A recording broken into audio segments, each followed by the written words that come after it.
I initiated the divorce, perceiving a financially struggling spouse to be of little value. My world was shaken when, during a business trip, my husband abruptly declared not only his intent to divorce but also his simultaneous marriage to his lover.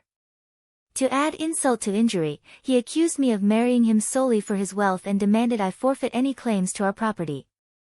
Confronting my indifferent husband, who had always treated me with disdain since our marriage, led to his unraveling and a downward spiral to rock bottom. A life of thrift and unexpected love. My name is Eva. I am 35 years old, raised by a single mother since my father's passing when I was in kindergarten. Despite our financial challenges, we found happiness as a family of 3. Even as an adult with a decent salary, my frugal habits persisted from childhood. I met Michael, a seemingly kind and wealthy man, through an acquaintance.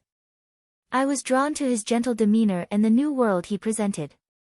Our differing views on money and traditional gender roles, however, began to emerge after we married.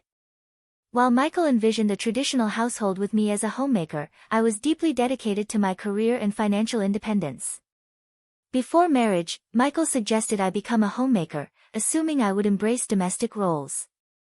However, I expressed my desire to continue working, at least until we had children, emphasizing the financial benefits of our combined income. Although I managed to convince him, the reality of balancing a full-time job with all the household chores proved challenging. My days were consumed with domestic responsibilities, leaving little time for us as a couple. In contrast, Michael, adopting a traditional husband's role, contributed nothing to household tasks. He would simply indulge in dinner and relaxation upon returning home, seemingly oblivious to my busy schedule. This imbalance began to take a toll on our relationship, prompting me to question the essence of our marriage. Despite my growing dissatisfaction, I hesitated to voice my concerns, fearing he might insist I quit my job. I had hoped that the arrival of children might bring about a positive change, but our emotional connection had grown distant, casting doubt on the possibility of expanding our family. Feeling the urgency to discuss this, I approached Michael. "Hey, we should start considering having kids, right?" "Huh? Kids? You're quite energetic considering you're tired from work and chores," he remarked, a hint of disdain in his voice. "It's not about that. I want to have children. We haven't been married that long, but I'm already over 30. Women have a limited time to have children, and it's getting harder for me to conceive as I get older. It's almost too late. But we don't need kids. If we have one, you'll expect me to help, right? You know I'm busy with work, and I won't help with child rearing," he stated flatly. Declaring you won't help with child rearing even before they're born is strange, isn't it? I plan to raise them alone, but shouldn't you at least have the intention to help? It's your child too. Child rearing is your job. I'm working to support the family, so I definitely won't help with the kids. You'll just complain that I don't help, making me the bad guy. You must have been indoctrinated with poverty and lots of kids since birth. We're not poor, we don't need kids. End of discussion, Michael abruptly concluded, retreating to his room. Alone in the living room, tears overwhelmed me. My desire for children was not only rejected, but my upbringing was also mocked. Following this incident, our relationship deteriorated rapidly. Communication became scarce, and the possibility of having children seemed more distant than ever. The shocking betrayal. As I continued to juggle work and home responsibilities, taking on significant projects at work, I found myself increasingly distant from Michael. One day, when informing him about an upcoming business trip, his unexpected kindness surprised me. He wished me well and hinted at a big surprise upon my return. Despite having given up on him, his smile momentarily shook my resolve. However, my faint hope was shattered upon returning home. The front door wouldn't open. Michael soon appeared and revealed the first surprise: he had changed the locks. The second surprise was the announcement of our divorce. He claimed to have forged my signature and submitted the papers with a friend as a witness.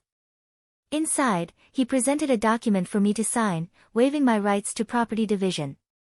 Protesting the false accusations, I insisted on a mutual renunciation of property rights, intending to make it a public document. Michael stubbornly retorted and redid the document on his computer, initiating a tense exchange.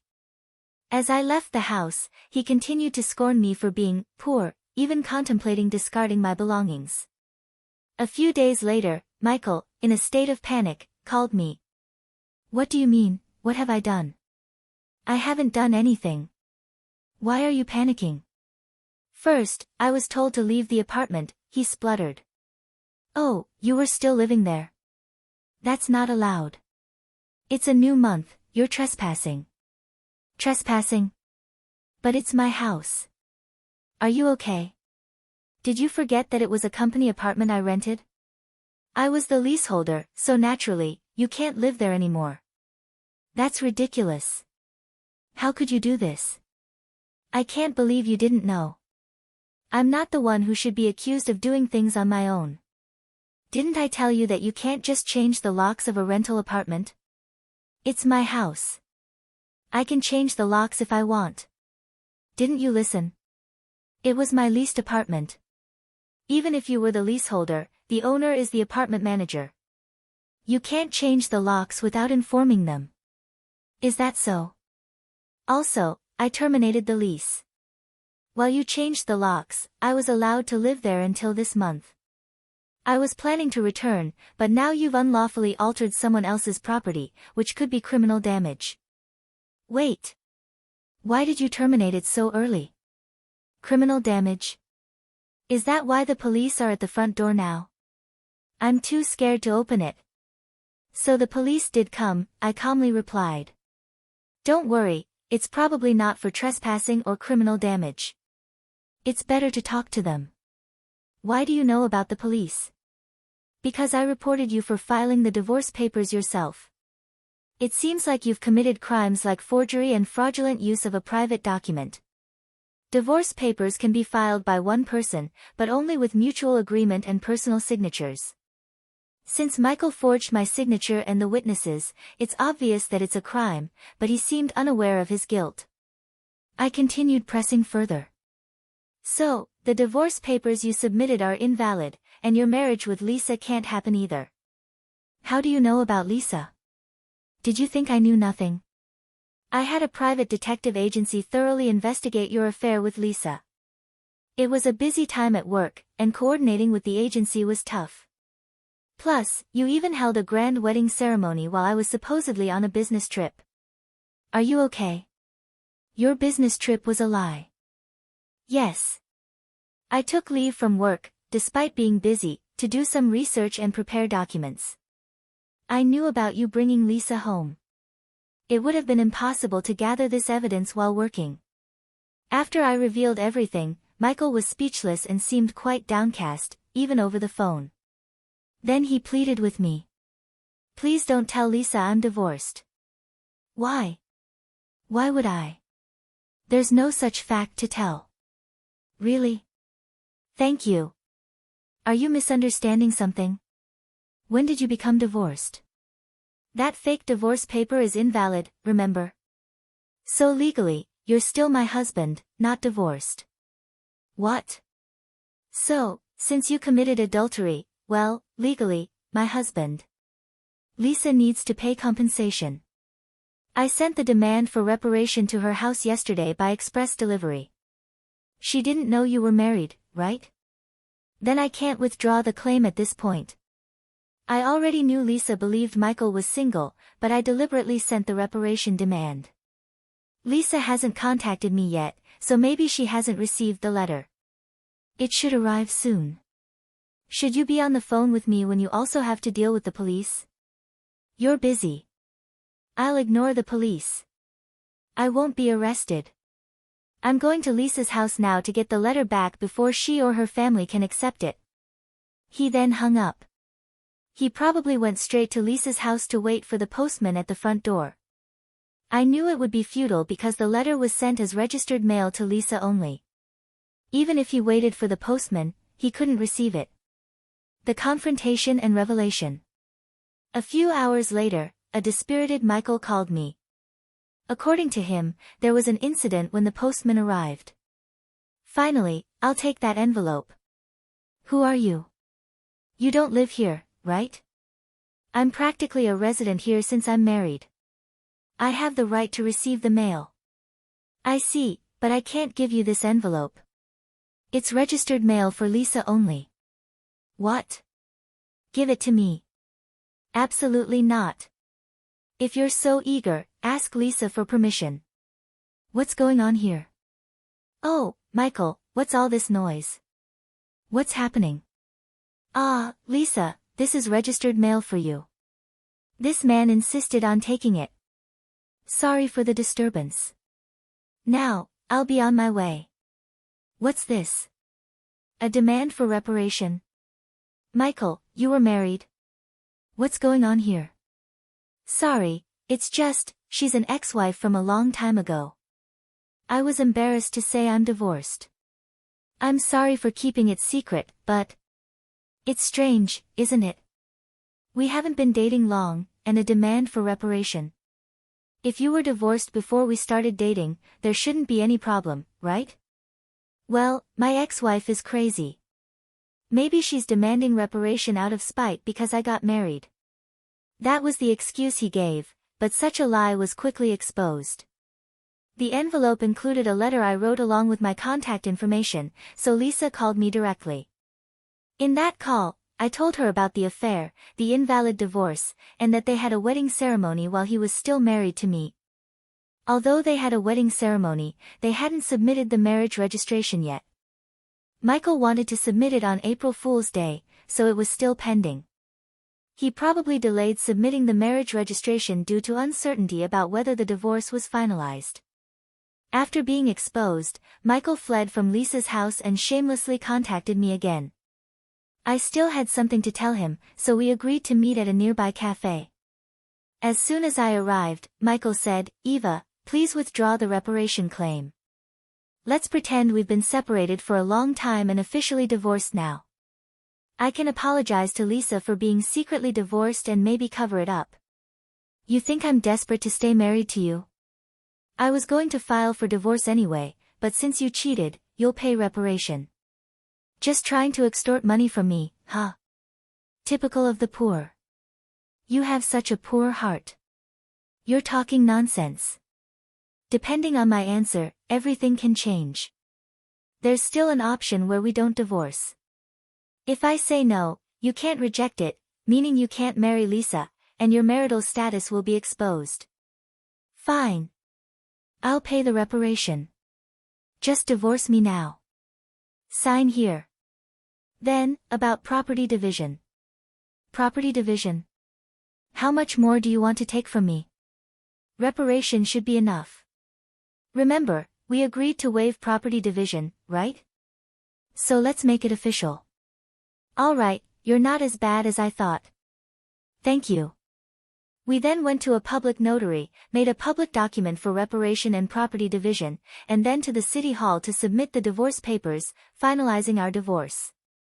Relieved, I exchanged final words with Michael. Glad we don't have to divide property. What are you saying? I'm the one who benefits from that. By the way, do you even have assets after paying me reparation? Lisa will also claim damages. She mentioned charging you for the wedding expenses. That's impossible. I'm marrying Lisa. She can't claim that. We're divorced now, so there should be no problem. Still living in a fantasy. You committed marriage fraud. You had a wedding while still married. You think Lisa still believes you? Marriage fraud? That's ridiculous. Lisa will believe me. Believe that if you want. I heard from Lisa directly. Also, weren't the guests at your wedding paid actors? You still owe them, you know. You know about that? I haven't paid them yet. What does it matter to you? You could have just taken property division and been better off. That's what I wanted to tell you. Even if we had divided property, you would have benefited more. What are you talking about, poor woman? Your family is poor, and you only make $15,000 a year, right? Even if you got a raise, it would be barely $20,000. You don't have any property. You keep calling me poor, so I thought you might be mistaken. Yes, my salary is indeed $15,000, but you know I work for a foreign company, right? It seems you have no interest in me, but I became a director of the American branch. It's not $15,000 per year, but per month. So that's an annual income of $180,000. You're still bad with numbers. How do you manage to keep a job? It's $180,000 a year. $180,000? That can't be true.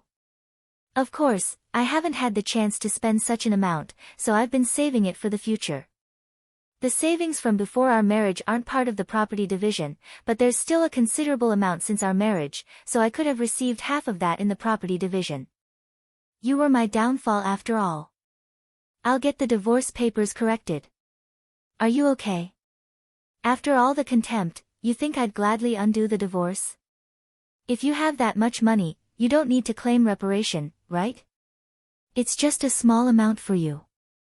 He who laughs at 1 cent will weep for 1 cent. This reparation is for the mental anguish you caused me.